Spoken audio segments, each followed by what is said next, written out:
Bonjour, je m'appelle Laure Manès, je suis candidate sur la première circonscription de la Marne. Actuellement, je suis assistante d'éducation et je prépare un concours pour intégrer l'éducation nationale.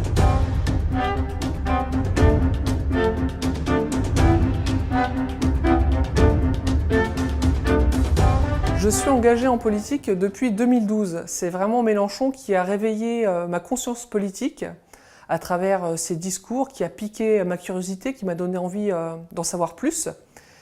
Et depuis, je suis engagée vraiment dans énormément de luttes sociales pour plus de justice et d'égalité pour tous.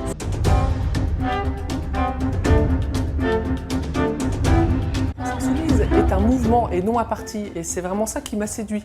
C'est que finalement j'avais pu connaître l'expérience du front de gauche où on était tiraillé entre des stratégies et des combines d'appareils, et finalement grâce à la France Insoumise, on est libéré de tout ça. On est vraiment revenu aux fondamentaux, au programme et à l'avenir en commun, donc qui a été construit collectivement. Il faut savoir qu'on n'est pas parti de rien, on s'est appuyé sur les travaux des syndicats, des collectifs citoyens, des associations, et c'est ça qui explique qu'il soit aussi riche et cohérent à la fois.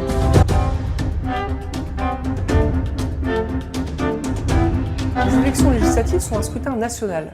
J'habite à Reims, je travaille à Bazancourt, donc j'ai une connaissance relative de la population qui y vit, mais c'est pas ça qui a guidé mon choix en priorité. Au contraire, les élus à l'Assemblée nationale doivent être les élus de tout le monde et représenter tous leurs concitoyens, pas seulement ceux qui les ont élus. Et c'est pour ça aussi que je dénonce le clientélisme. Au contraire, nous, en tant qu'élus, on s'engage à rendre des comptes, notamment à travers le mandat révocatoire, c'est-à-dire la possibilité pour la population de révoquer les élus à partir de la mi-mandat s'ils estiment qu'on n'a pas respecté nos promesses. Et c'est ce sens que je donne à ma candidature, d'avoir une démocratie plus participative.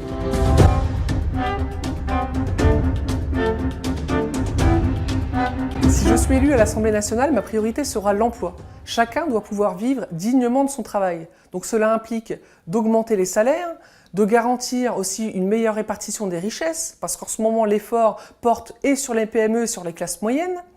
Il faudrait également interdire les licenciements boursiers, parce qu'il est anormal que des entreprises qui font des millions de bénéfices puissent licencier. Il faudrait également rétablir la retraite à 60 ans avec 40 annuités et des 35 heures effectives afin de permettre aux jeunes de s'insérer sur le marché de l'emploi. Et c'est dans ce sens-là que j'axerai justement mon travail à l'Assemblée.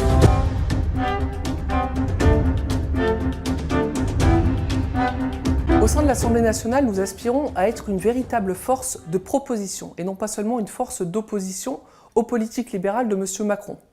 C'est-à-dire que nous entendons vraiment faire rentrer dans l'hémicycle notre programme L'avenir en commun, nos propositions pour réduire les inégalités sociales et pour enfin amorcer cette transition écologique qui, il faut le dire, sont incompatibles avec le libéralisme actuel.